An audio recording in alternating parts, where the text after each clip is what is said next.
नमस्कार। आज हम एक तकनीकी गड़बड़ी की बात करने जा रहे हैं, पर यह कोई मामूली गड़बड़ी नहीं थी।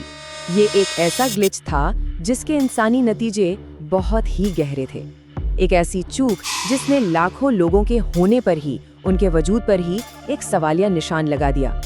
एक पल के लिए सोचिए, क्या होगा अगर आपका नाम, आपकी पहचान बस एक सिस्टम में एरर या गलती बनकर रह जाए।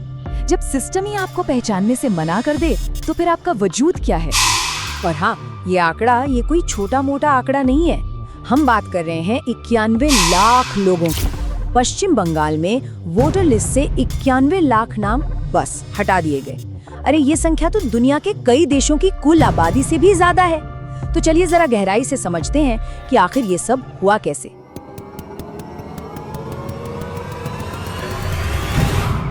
इस पूरे संकट की जड़ कहाँ थी? देखिए, ये एक प्रशासनिक प्रक्रिया में छिपी थी और ये कोई बड़ी साजिश नहीं थी, बल्कि एक तकनीकी गलती थी।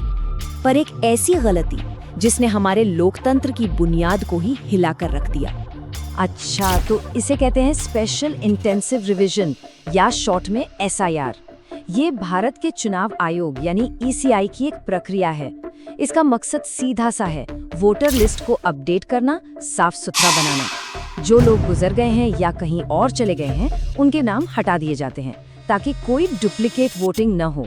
देखा जाए तो कागज पर ये एक बहुत अच्छा आइडिया है। और जरा देखिए, ये सब कितनी तेजी से हुआ। अक्टूबर 2025 में ECI एक नए प्रोसेस की घोषणा करता है AI सॉफ्टवेयर के साथ। सिर्फ एक महीने बाद, एक महीना नवंबर तक 63 लाख नाम लिस्ट से बाहर। फिर जनवरी 2026 में 27 लाख और नाम हटा दिए गए।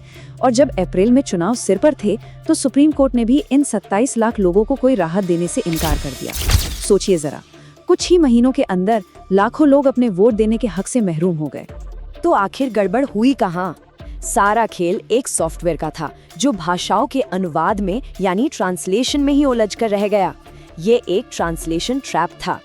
असल में समस्या तब शुरू हुई जब एक AI सॉफ्टवेयर ने 2002 की वोटर लिस्ट को बंगाली से अंग्रेजी में ट्रांसलेट करने की कोशिश की। यही वो पल था जब इंसानी जांच पड़ताल को किनारे कर दिया गया और सारा भरोसा सिर्फ और सिर्फ टेक्नोलॉजी पर कर लिया गया।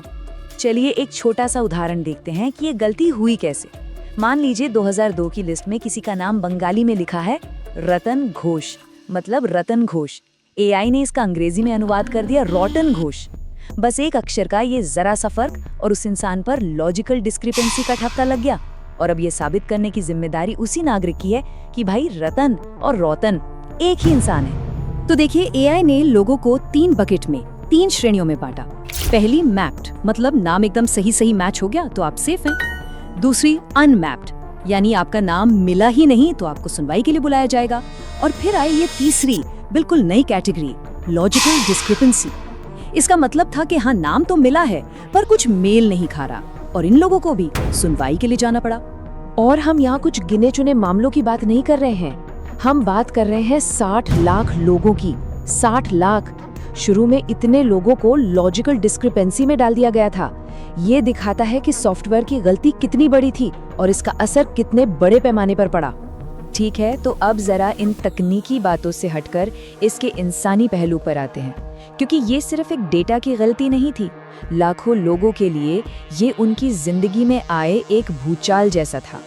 इस पूरी प्रक्रिया ने लोगों पर शारीरिक और मानसिक तौर पर कितना बोझ डाला, इसका अंदाजा एक नागरिक के इन शब्दों से लगाइए। शुगर का रोगी है, डायबिटीज का रोगी है, 9 बजे पंचायत गया है, 4 बजे आया है घर, इसलिए फिर बोला है बीट ऑफिस में आओ। किस लिए क्यों? वोटर लिस्ट से नाम हटने का मतलब था कि आप सरकारी कल्याणकारी योजनाओं से हाथ धो सकते हैं। इसका मतलब था कि आप जरूरी सेवाओं के लिए अपनी नागरिकता साबित नहीं कर सकते। आपके बैंक खाते में दिक्कतें आ सकती हैं। असल में ये आपके अपने ही देश द्वारा पहचाने जाने के मौलिक अधिकार पर एक सीधा हमला था। और सबसे अजीब बात तो ये थी कि यहाँ युद्ध में लड़े हुए सैनिक थे, रिटायर्ड जज थे, ऐसे लोग जिन्होंने देश की सेवा की, उन्हें भी घंटों लाइनों में खड़ा होना पड़ रहा था सिर्फ अपनी दशकों पुरानी पहचान साबित करने के लिए। ये एक ऐसी स्थिति थी जहां सिस्टम अपने ही नागरिकों के साथ अजनबियों जैसा बर्ताव कर रहा था। अब इस संकट को और भी ज्यादा पेचीदा बनाने में सीमावर्ती इलाकों की राजनीति और उनके इतिहास ने एक बहुत बड़ी भूमिका निभाई। देखिए, उस वक्त एक साथ दो अलग अलग कहानियां चल रही थी। एक तरफ थी सीमा पर रहने वाले लोगों की हकीकत, वो दशकों से वहां बसे थे, उनकी जड़ें गहरी थी, उनकी भारतीय पहचान पक्की थी। लेकिन दूसरी तरफ एक राजनीतिक कहानी गढ़ी जा रही थी कि ये इलाके अवैध घुसपैठ के अड्डे हैं और यहाँ सख्त कार्रवाई की जरूरत है। और इसी माहौल ने SIR जैसी प्रक्रिया के लिए जमीन तैयार की। तो असल में इसका असर पड़ा किस पर? खैर, आंकड़े एक हैरान करने वाली कहानी बताते हैं। ये गड़बड़ी सिर्फ किसी एक समुदाय तक सीमित नहीं थी।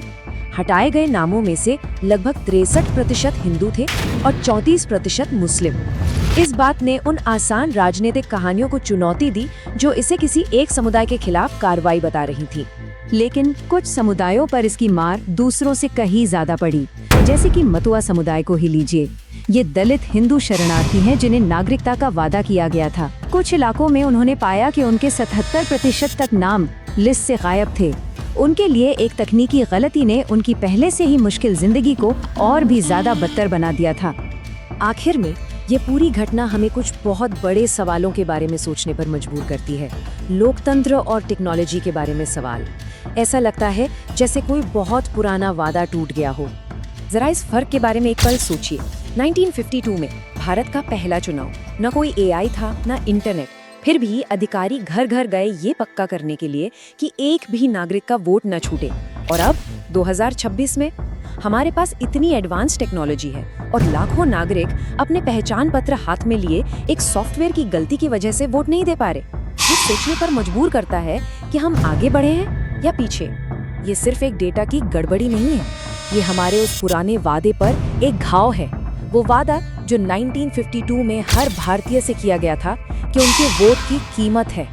और ये हमें एक आखिरी और बहुत जरूरी सवाल पर लाकर छोड़ देता है। जब टेक्नोलॉजी लोकतंत्र को नाकाम करती है तो जवाबदेह कौन है? इस पर सोचना बहुत जरूरी है, खासतौर पर इसलिए क्योंकि भविष्य में टेक्नोलॉजी और लोकतंत्र का रिश्ता और भी गहरा होने वाला है।